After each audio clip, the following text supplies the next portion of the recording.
Well, hello everybody and welcome to our very first market update for 2025. We've got quite a bit of stuff to get through for this particular month because we're also going to do an outlook. What can we expect to see in the year to come here in Calgary? So let's go ahead and dive right into it. There's a couple themes that I want to jump on. The first is there's some economic fundamentals that are starting to come in now that we're seeing from various types of analysts within the housing sector.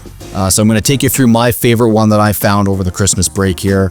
We're going to talk a little bit about some local news, what's happening in Calgary and what we can expect from our municipal government and what that'll look like this year. And then I'll also jump into the statistics and give you my early look at what I think you can expect our real estate market to look like here this year. Okay, so here's some of the key questions that we need to be asking ourselves looking ahead to what the year could look like. A big one is population growth. There's been some policy changes announced from the federal government with respect to immigration, so that could affect overall demand, so we want to see what that's going to do. Housing supply, the amount of new construction to meet that demand is also the other huge factor, balancing the supply-demand equation that we're going to take a peek at. And then the mortgage renewal cliff is something that has had a lot of press in recent years because of the amount of mortgages that were redone at the beginning of the pandemic in 2020. Well, we're now 5 years past that. And so there's been this premise that when we get to this point, so many mortgages are now going to be so much more expensive as a result of the rise in interest rates. And will that cause a flood of listings and change the market dynamics out there? So let's go ahead and dive into all of this. And this is fresh off the press this morning as I was putting this together. Trudeau has announced that he's going to be resigning as a leader and is proroguing Parliament, so nothing is going to happen at the federal level for a few months other than a lot of news, a lot of stories and campaigning and all that sort of stuff. So don't expect anything new with respect to housing in the next few months is my main takeaway from this announcement. Okay, so with respect to the economic fundamentals, the favorite or my favorite source of information on this is usually comes from banks or other analysts that cover the housing sector more so than the governments that put together their reports because the banks have a lot invested in the housing market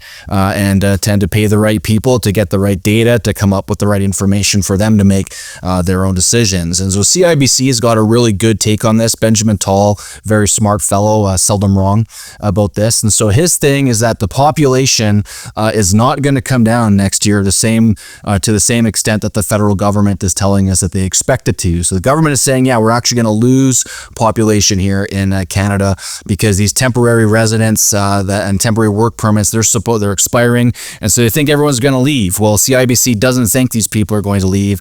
They're actually claiming for asylum on humanitarian and compassionate grounds. And many of them may feel that this knee-jerk reaction of kicking people out is not going to sit well in Canada, and so they're just going to stay put. And CIBC thinks they're going to need roofs over their heads, and the population is not going to change here for this year. So that's important to have. They're also saying that the dynamics of demand are going to change a little bit too. Okay, so low-rise construction, so below 6 stories, that's starting to perk up, and then the high-rise stuff in apartment condo space, demand is coming down for that now. And this makes sense to me as you have a whole bunch of people that move to your country. They're going to be okay to live small when they first get here, but as they put down roots and expand their families, they need more space, and that usually is found in low-rise construction rather than high-rise. So that's going to change a little bit here this year. Something to note as well, kind of picking up off of that, is that unabsorbed units. So these are units that have been completed, but no one's living in them yet. So this is happening in the new condo space because these new condos are just so expensive that the end users are not buying them to live in. They're owned by investors, and investors are having a tough time finding tenants for them at rates to make their investment economic, and so they're sitting empty right now. And this is something you can see over here that is going to be a big issue, is this unused space where the supply that's being provided is not aligned with the economics facing the buyers or renters at this time. We got a tale of two different markets here in Canada right now. CIBC is also showing this. So we've got balanced market conditions here in Calgary thereabouts. and strong market conditions in some of the smaller communities across the nation. But the big centers in the GTA and Greater Vancouver area, they're very much in a buyer's market territory, and the markets there are quite soft right now. So those are still the markets that get the most press and largely guide policy, but the other markets in Canada really aren't doing all that bad. You can see here home prices are turning around in those areas as well. So still not doing very well in Ontario and in the GTA in British Columbia, but Alberta here you can see over the last 6 months, CIBC and CREA are reporting around a 4% gain in prices, which is very healthy and all you really need if you want to have a good long-term economics for your real estate. So that works just fine. Okay, this is the mortgage payment cliff, and I had no idea what to expect from this, but this is one of the reasons why I really like these reports that are released by banks, because if banks hold the mortgages, so they actually have really good data on what this is going to look like. And they're actually saying that 40% of mortgage renewals coming up in 2025 are actually going to have lower payments this year, leading only to a modest aggregate increase in overall payments. Okay, so you can see here that there's lots of mortgages that are coming due that are going to end up with lower payments. Yes, there's about 20% that's going to have, 40% is going to have, 60%. We're going to have a higher payment, but they're not going to be changing all that much. So the net effect is actually a very modest increase. So this whole mortgage cliff assumption that we're going to get a whole pile of motivated sellers because they can't afford their homes is a little overblown, and I think that's good news for our real estate market here. So probably don't have to worry about that as much as you thought you might have to. Okay, let's jump into a little bit of local news here, because that's also going to be relevant for many of us in this market. So the first one is that we've got some clarity now surrounding short-term rentals here in Calgary. So this was a really big topic in many other markets across Canada, particularly in British Columbia. I have a couple short-term rentals there that were affected by the blanket change that the BC government put in place, basically banning short-term rentals in all municipalities other than a few select pockets. Well, the city of Calgary has obviously had a chance to see how that's all panned out, and I think they've struck the right balance here.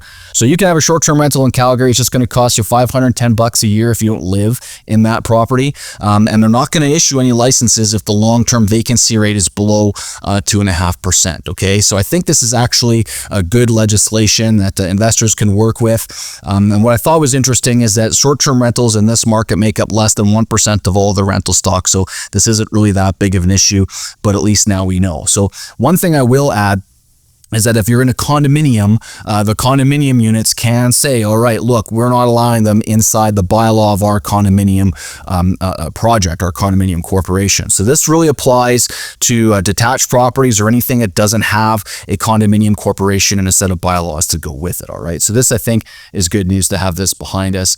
But in terms of what we can expect here in 2025, it's an election year here in Calgary. And what we found is that across not only at the federal level, but at the provincial level, housing supply is a really big factor right now. And governments at all levels are being held to account to increase housing affordability. And so what that's meant now is that the federal governments and the provincial governments, they don't have the ability to go and create more housing. All that they can really do is point the fingers at the municipal governments. And so one of the measures that has happened here in Alberta in 2024 that we'll see take root here in 2025 is the creation of political parties at the municipal government level in Alberta. So this isn't anything that was campaigned on or anything that anyone was asking for, but it is something that's happened now by the Daniel Smith Conservative government here in Alberta to create these political parties. So you're going to find that there's going to be parties that'll come up that are going to run a candidate in each of the wards and someone for mayor here in Calgary. And then what that's going to mean now is that the electorate can vote for these parties in the same way that you would vote for, the NDP, or you'd vote for the Conservatives or the Liberals or whatever at the federal level.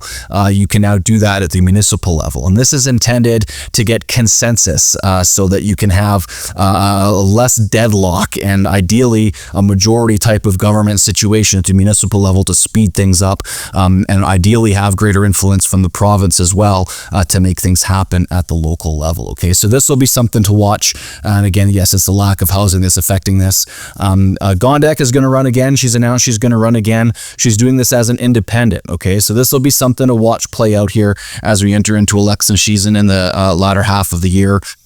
but something I think to take note of. She's running as an independent, so not affiliated with a political party, and that will be an interesting dynamic to see how that comes together. All right, so let's jump into the stats here, and I'll give you my outlook in terms of what I think you can expect Calgary to be like this year. So last month, and this is based off of November sales data, we had average prices of just under $588,000 in Calgary, and in December we're down again, down to $583,000. Okay, so you can see here the sort of trajectory that we followed basically since the middle point of last summer, where we've actually had a very steady decrease in overall prices that have been accompanied with decreases in sales. Okay, so this has meant that the overall average numbers will show us being elevated in terms of price growth this year because we had more sales at the higher price points, but the market has responded to this in the latter half of the year. As interest rates actually started to come down a bit, we've seen prices come down as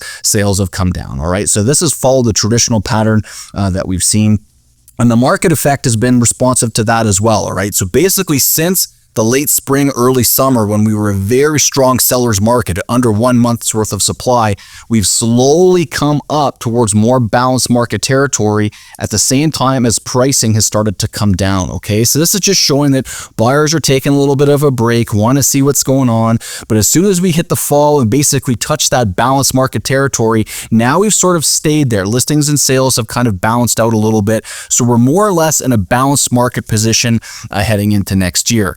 But to really understand the market, you got to dive a little bit closer and look at the individual segments. Okay, so the Calgary Real Estate Board will track their segments for each of detached, row, apartment, semi types of housing. All right, and if you look here, basically every single segment other than the apartment condo segment is very much in seller's market territory. All right, it's the apartment condo segment that's actually pulling the whole city up to have it be closer to a balanced market territory. Okay, so I think this is an important note to show that there's still a lot of confidence in our market. There's still a lot of demand for real estate here, even if prices have softened a little bit and we've approached a little bit more of a buyer's market territory. Okay, this is also a very key warning sign that we might start to see buyer's market conditions persist in the apartment condo segment. All right, it's at 2.9 here, and if you look here, it's been high and it's much higher in this segment than it is across all of the other segments. And this is because this is where supply is being added. All right, it's easier for builders to add a whole pile of units in one location. They got one permit, they got one project to do, versus a low rise or a bunch of detached properties. Much harder to add supply there. There's just less land for all of those detached properties. So you are seeing apartment condos starting to become saturated a little bit. We did see this at the tail end of the last boom, and when our market shifted for the worst here, when Trudeau first came in 2015, we ended up with this glut of condos that basically hung around like a black cloud over our market for the better part of half a decade. So I can start to see some of those signs happening again, and I would just be a little bit careful about anyone investing into the apartment condo segment in 2025. All right, you can see here the month's worth of supply by pricing segments as well. You know, if you've got we've got a lot of properties above $1 million, that's very much a buyer's market territory. But in pretty well all other segments, we are either at balanced market conditions or slightly into seller's market conditions. Okay, so very much an even-handed approach as we turn the corner into 2025. And you can see here where we were last year. All right, down at the low part, and then prices started to take off. We're in very similar position here this year where markets have softened a little bit. Now, last year we had very consistent pricing for 6 months. It was around $570,000 for about 6 months in a row before we turned the corner into 2024, and then prices took off. Okay, I think, and if you look here over at the balanced market conditions, or where we were with months of supply, December of last year, we were very much in seller's market territory, and then we started to come down here quite a bit as we went into the spring. So I'd really love to see what January's numbers are going to show us as people return to work and make their decisions for the year. I think that will be really telling just how our market is going to behave this year.